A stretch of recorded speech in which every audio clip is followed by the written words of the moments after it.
नमस्कार, म क्षितिज सुवेदी। तपाईलाई यो क्लासमा रिस्क एनालाइसिसको क्वेशन सल्भ गराउँदैछु। यो क्रममा मसँग यहाँ फर्स्ट क्वेशन छ, एकदम बेसिक क्वेशन मात्र छ यसमा। From the following table calculate the expected total revenue of firm A and be,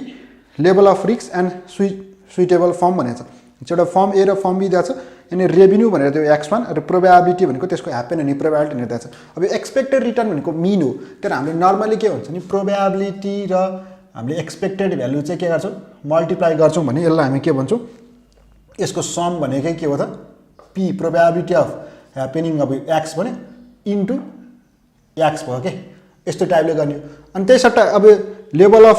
risk भनेको स्ट्यान्डर्ड डेभिएसनको कुरा छ। स्ट्यान्डर्ड डेभिएसन कसरी आउँछ भन्दा यो भनेको तपाईँको समेसन अफ यो एक्स माइनस एक्सपेक्टेड रिटर्न भन्छ इएक्स, यो भनेको हामीले एक्सपेक्टेड रिटर्न हैन, यसको स्क्वायर अनि इन्टु के हुन्छ त पी, यसको समेसन हो खास। त्यो अनुसार कुरा गर्दाखेरि अब हामीलाई यहाँनिर दियो के हो नि त, अब तपाईँले डाइरेक्ट यो टेबलमा बनाए नि हुन्छ त सिधै बनाउँदा नि हुन्छ गर्दाखेरि मल्टिप्लाई। एउटा फर्म ए को लागि कुरा रहेछ, फर्म ए यसको उनीहरूले रेभेन्यू दिएको छ x1 भनेर माने, त्यसै गरी यसको प्रोबेबिलिटी चाहिँ पी x1 भनेर यसले कुरा गर्यो। मलाई मिन निकाल्न लागि एक्सपेक्टेड रिटर्न भनेको मिन हो भनेपछि यो भनेको पी इन्टु त यस्तो हुनु पी यसलाई प्रोबेबिलिटी अफ x1 हैन into x1 into probability of x1, यो मल्टिप्लाई गर्ने हो, यसमा राख्ने हो। यसरी फर्म बी को लागि कुरा गऱ्यो भने चाहिँ फर्म बीमा पनि त्यही हो, x2 गरे अनि यहाँ प्रोबेबिलिटी अफ ह्यापनिङ x2 अनि त्यसपछि x2 इन्टु प्रोबेबिलिटी x2 गरे। अब अहिले स्ट्यान्डर्ड डेभिएसनको लागि फर्दर कुरा गरेको छु। पछि यहाँनिर सुरुवातमा लगाइदियो 12 र 5, ए को लगाइदियो 12 अनि 5, यसको प्रोबेबिलिटी ह्यापन हुन्छ 0.25, यसको प्रोबेबिलिटी ह्यापन हुन्छ 0.5, यो दुईटा मल्टिप्लाई गर्ने हो। 12 इन्टु 0.25 गर्दा 3, 5 इन्टु 0.5 गर्दा 2.5 हो। यो समेसन गर्दा कति आउँछ त, समेसन x1 इन्टु px1 को यो समेसन भनेको 5.5 हो। त्यही भएर यो एक्सपेक्टेड यहाँले क्वेसनमा सोधेको के हो, एक्सपेक्टेड टोटल रेभेन्यू भनेको थियो, एक्सपेक्टेड टोटल रेभेन्यू पछि यो EX भनेर है, यो भनेको 5 summation of x1 into P x1 पछि x मात्र लेखे पनि यसै जनरल फर्म मैले 1 को लागि भनेर 1 को लागि भएर 1 लेखेँ मैले, यो भनेको 5.5 हो। यसै गरी बी को लागि कुरा गर्ने, बीमा चाहिँ कति छ त, बीमा 18 छ एउटा, त्यसपछि 2 छ, यसको प्रोबेबिलिटी चाहिँ 0.25 अनि यसको चाहिँ कति छ त 0.5, यो हुने भयो 18 इन्टु 0.25 गर्दाखेरि 4.5, 2 इन्टु 0.1 गर्दा 1 भनेपछि यसको summation x2 into P x2, तर यसको लागि एक्सपेक्टेड रेभेन्यू भनेको यो EX2 भने यसलाई x1 भने यो x2 भने, यो पनि जोड्दाखेरि 5.5 हो। दुईटैको एक्सपेक्टेड रेभेन्यू कति आयो त सेम आयो। त्यसपछि लेभल अफ रिस्क भनेको छ, लेभल अफ रिस्कको लागि चाहिँ मलाई पहिला सुरुमा यहाँनिर चाहियो x1 माइनस एक्सपेक्टेड रिटर्नको स्क्वायर अनि आको भ्यालुलाई चाहिँ केले मल्टिप्लाई गर्ने पीले, पछि P x1 minus x1 मिनको square, यो EX1 भनेको मिनै हो कि, नर्मली हामी x मिन लेख्छौँ, यो केसमा चाहिँ एक्सपेक्टेड रिटर्न भन्दा EX1 लेख्यौँ। पछि यहाँ 12 माइनस 5.5 है, 12 माइनस 5.5 गर्ने, आको एन्सरको के गर्ने त स्क्वायर गर्ने भनेपछि यो नेटी तपाईँको 6.5 हुन्छ, 6.5 को स्क्वायर भनेको यो यस्तो भयो 12 माइनस 5.5 को स्क्वायर एक्स माइनस एक्सपेक्टेडको, यो आउँदो रहेछ कति त 42.25 र यसै गरी यो चाहिँ 5 माइनस 5.5 भनेको कति आउँछ त 5 माइनस 5.5 भनेको 0.5 हुन्छ, यसको स्क्वायर भनेको 0.25। अब हामी के गर्छौँ फेरि यो प्रोबेबिलिटी px1 इन्टु यो मल्टिप्लाई गर्छौँ, पछि यहाँनिर छ कति त px1 भनेको 0.25 इन्टु 42.5 गर्दा यो आउँदो रहेछ 10.563 अनि त्यसपछि यहाँनिर चाहिँ 0.5 इन्टु 0.25 गर्दा 0.125 आयो। पछि यसको समेसन भनेको summation px1 into x1 minus expected यसको स्क्वायर गरेको, यो भनेको आउँदो रहेछ हाम्रो 10.688 अनि पछि अब स्ट्यान्डर्ड डेभिएसन अथवा रिस्क भनेको स्ट्यान्डर्ड डेभिएसन कसको लागि 1 को लागि कुरा गर्दा यसको रुट अन्डर हो, किन यो भ्यारिएन्स हो, summation of P x1 into x1 minus summation x1 को यो स्क्वायर हो। यो भनेको 10.688 यसको भ्यालु आउँदो रहेछ 3.27। यसरी गरी अब हामीले यहाँनिर चाहिँ अहिले 1 को लागि गर्दा त 2 को लागि गर्दा पनि कति हुने भयो त यहाँनिर पाली सुरुमा x2 माइनस एक्सपेक्टेड रेभिन्यू 2 को लागि गरे अनि यसको स्क्वायर गरे। पछि यहाँनिर 18 छ यहाँनिर 5.5 छ 18 माइनस 5.5 को स्क्वायर है यो भनेको 156.25 18 माइनस 5.5 को स्क्वायर अनि त्यसपछि 2 माइनस 5.5 को स्क्वायर भनेपछि 2 माइनस 5.5 भनेको 2.5 को स्क्वायर हैन यो नि 12.25 2 माइनस 5.5 3.5 हो 3.5 को स्क्वायर भनेको 12.25 हो। अब यसलाई पनि यो दुईटा मल्टिप्लाई गर्नु पर्यो p x2 into x2 minus e x2 को स्क्वायर यो गर्दाखेरि हुने भयो हामीलाई कति त यो केसमा 0.25 इन्टु 156.25 गर्दा यो 39.063 अनि यो 0.5 इन्टु 12.25 गर्दा 6.125 यसको समेसन भनेको समेसन p x2 अनि यो x2 माइनस एक्सपेक्टेड x2 को यो स्क्वायर गर्दा यसको भ्यालु आउँदो रहेछ कति त यसको भ्यालु आउँदो रहेछ 45.188 यसको स्ट्यान्डर्डेसन कति आउने भयो त स्ट्यान्डर्डेसन अफ p भनेको यो यसको root under p x2 into x2 minus e x2 को स्क्वायर 45.188 भनेको यसको भ्यालु आउँदो रहेछ 6.72। अब यहाँनिर हामीलाई फर्दर सोधेको छ चाहिँ कुन त एन्ड सुइटेबल फर्म भनेको छ। अब यहाँ हामीलाई एक्सपेक्टेड भ्यालु दुईटैको सेम आएको छ के एक्सपेक्टेड भ्यालु दुईटैको सेम आएको छ त्यही भएर हामीले यहाँ पनि 5.5 यहाँ पनि 5.5 त्यही भएर हामीले सिधै के भन्न सक्छौँ भन्दा कम्पनी जसको चाहिँ के हुन्छ रिस्क कमी हुन्छ भनेको स्ट्यान्डर्ड डेभिएसन भनेको भेरिएसन जसको कमी त्यो राम्रो भन्नु मिल्छ यहाँ 3.27 पछि यो कम्पनी सुइटेबल हुन पाइन्छ। अथवा तपाईँले यसको सट्टा पर युनिट रिस्क भनेको सिबी निकाल्न सक्नुहुन्छ। सिबी भनेको standard deviation upon expected value भनेपछि यो कसरी आउनु भयो त अन्त 1 को लागि कुरा गऱ्यो नि यो 3.27 यसको स्ट्यान्डर्ड डेभिएसन डिभाइड बाई 5.5 यो गर्न मिल्यो पछि यसको भ्यालु आउँदो रहेछ 0.595 इन्टु 100 पनि गर्न सकिन्छ 100 ले गर्दा भयो। सिबी 2 को लागि गऱ्यो भने चाहिँ कति आउँछ त यसको स्ट्यान्डर्डेसन 6.72 अपन 5.5 भनेको यसको भ्यालु चाहिँ कति आयो 1.22 कसको सिबी कमी आयो 1 को सिबी कमी आयो त्यही भएर फर्म 1 इज मोर सुइटेबल भन्ने पाए त सुइटेबल भनेपछि CB1 is less then CB2 भनेपछि फर्म A इज सुइटेबल यसरी कुरा गरिन्छ। सिबी अनुसार नभनिकन डाइरेक्ट तपाईँले स्ट्यान्डर्ड डेभिएसन अनुसार भन्न पाउनु भयो जसको स्ट्यान्डर्ड डेभिएसन चाहिँ के छ भेरिएसन कमी छ त्यो अनुसार किनभने यहाँ एक्सपेक्टेड रिटर्न चाहिँ के थियो सेम थियो त्यो अनुसार कुरा गर्न सकिन्छ। अब अर्को क्वेसन सल्भ गराउँछु मसँग यहाँनिर क्वेसन छ an entrepreneur is considering to investment project A and B. Project A will return a loss of ₹5 if conditions are poor and profit of ₹35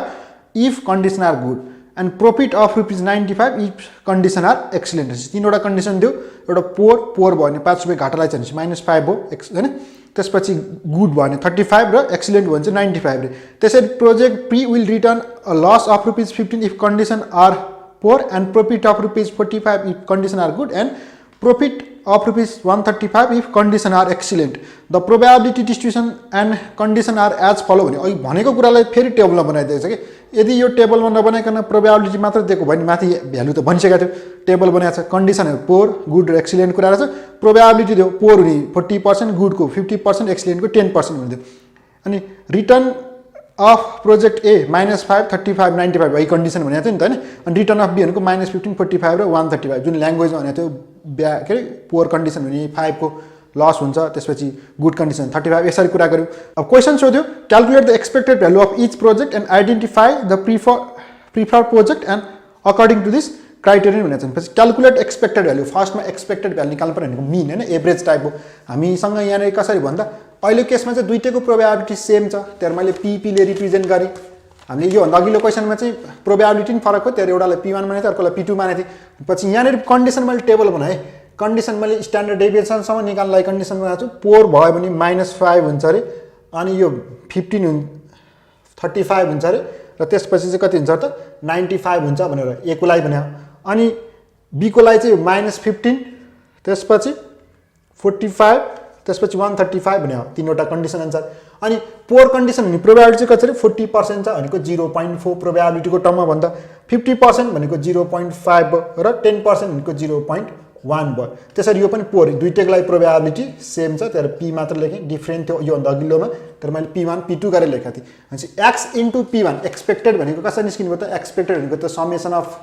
x1 into p प्रोबेबिलिटीसँग मल्टिप्लाई हुनुभयो भनेपछि यहाँनिर multiply गर्दा कति हो त -5 इन्टु 0.4 गर्दा -2 भयो, 35 इन्टु 0.5 गर्दा 17.5 हो, र 95 इन्टु 0.1 गर्दा 9.5 हो। पछि यो समेसन x1p हैन, x1p भनेको कति आउने भयो त, यो 25 आउने भयो। भनेपछि यो एक्सपेक्टेड हैन, एक्सपेक्टेड के भयो त भ्यालु अफ इच प्रोडक्ट भनेको चाहिँ एक्सपेक्टेड भ्यालु अफ प्रोजेक्ट के भयो त ए को लागि कुरा गर्ने यो ई मैले x1 भनेर कुरा गरेँ, यो भनेको समेसन अफ कति भयो त x1 इन्टु p अथवा p इन्टु x जसरी लेख्नु भयो, यो भनेको 25 भयो। त्यसै गरी अब अर्को के भनेको छ सेकेन्डको लागि निकाल्नु पर्यो। सेकेन्डको लागि निकाल्दा यहाँनिर x2 -15 इन्टु 0.4 गर्दा यो -6 भयो, 45 इन्टु 0.5 गर्दा 22.5 भयो, र यो 135 इन्टु 0.1 गर्दा 13.5 हो। भनेपछि समेसन x2p भनेपछि यो भनेको आउने भयो त 30। भनेपछि यो ए को लागि भयो। अर्को चाहिँ यहाँ expected value of project B चाहिँ कति भयो त, मैले एक्सपेक्टेड भ्यालु x2 को लागि कुरा गरेँ, समेसन x2 इन्टु p अथवा p इन्टु x2 जसरी गरिनु भयो, यसको भ्यालु यहाँनिर आएको 30 भयो। त्यसपछि क्यालकुलेट, अनि त्यसपछि भनेको छ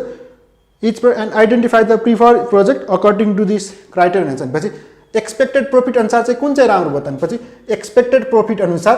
कसको धेरै छ त, एक्सपेक्टेड प्रफिट सेकेन्डको छ। भनेपछि expected profit of 2 is greater than expected profit of 1,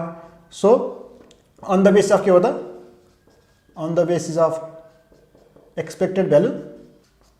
A is preferred, यसरी भन्न पाएँ।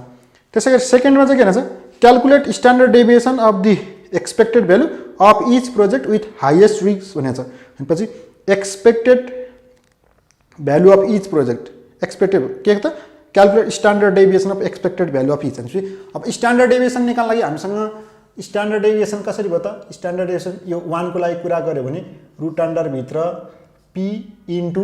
अनि यो x1 माइनस x1 मिन हैन, एक्सपेक्टेडको घटाउने भ्यालु अनि यसको स्क्वायरसँग मल्टिप्लाई गर्ने यो p हैन, यो आएको। भनेपछि पहिलो काम मैले के निकाल्न पर्यो भन्दा यो x1 माइनस x1 मिनको भनेपछि एक्सपेक्टेड भ्यालु 1 को डिफरेन्सको स्क्वायर। भनेपछि यहाँ जस्तै -5 भयो अनि यो -25 छ, -5 माइनस 25 माइनस 25 हुने भयो है, -5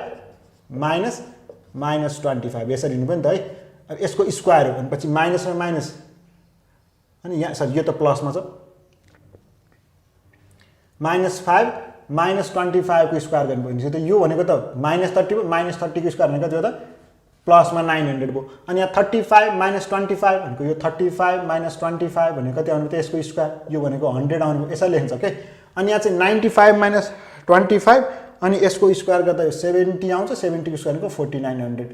यो लेखिरहनु पर्ने यसरी, मैले बुझाउन मात्र कुरा गरेँ। भनेपछि यो 900 यो 100 यो 4900। अब यसलाई केले मल्टिप्लाई गर्ने, यो आको स्क्वायरको भ्यालुलाई प्रोबेबिलिटीले मल्टिप्लाई गर्ने, प्रोबेबिलिटीले मल्टिप्लाई गर्दा यहाँनिर 900 इन्टु 0.4 गर्दा यो 360, 100 इन्टु 0.5 गर्दा 50, 4900 0.1 गर्दा 490, यो समेसन आएका त p x1 minus expected value 1 को स्क्वायरको हैन, यो गर्दा यसको भ्यालु आउँदैछ कता, यो समेसन भयो 900। अनि यसको लागि स्ट्यान्डर्ड कति आयो त, रुट अन्डर 900 भनेको 30 आयो। त्यसै गरी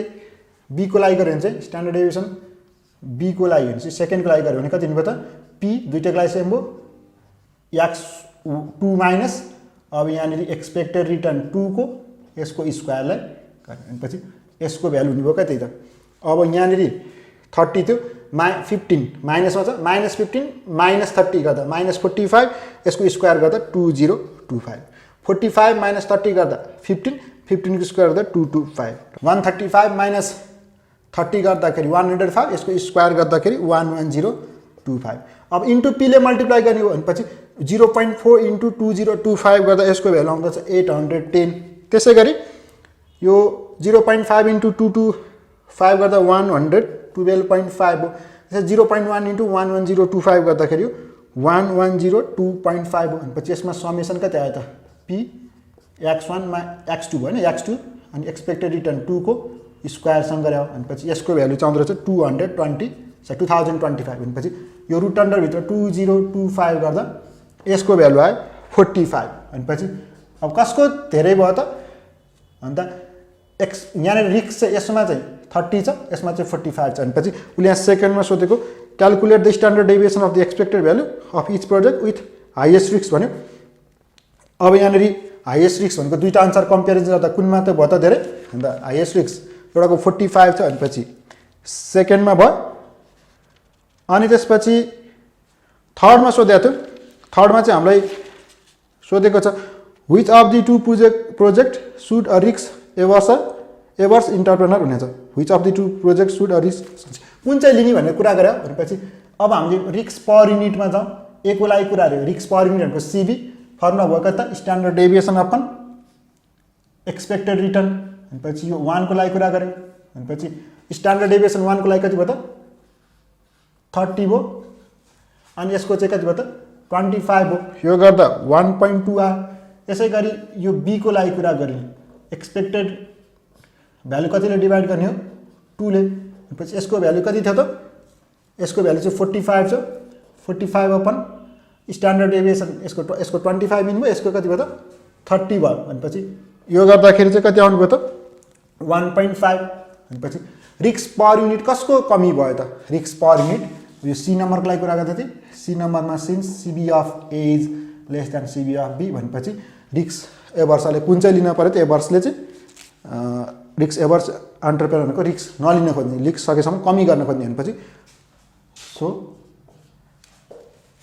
यसरी हामीले चाहिँ कुन चुज गर्न पर्यो त ए चुज गर्न पर्यो भनेर हामीले यहाँ कुरा गर्छौँ यसरी हामीले यो रिस्क एनालाइसिसको कुरा गरेको नेक्स्ट टपिक्सहरुकै लिंक मैले तल प्रोभाइड गरिदिएको छु योभन्दा अघिल्ला क्लासहरुको लिंक पनि प्रोभाइड छ डिस्क्रिप्सनमा हेर्नु होला यो क्लास यति नै थ्यांक यू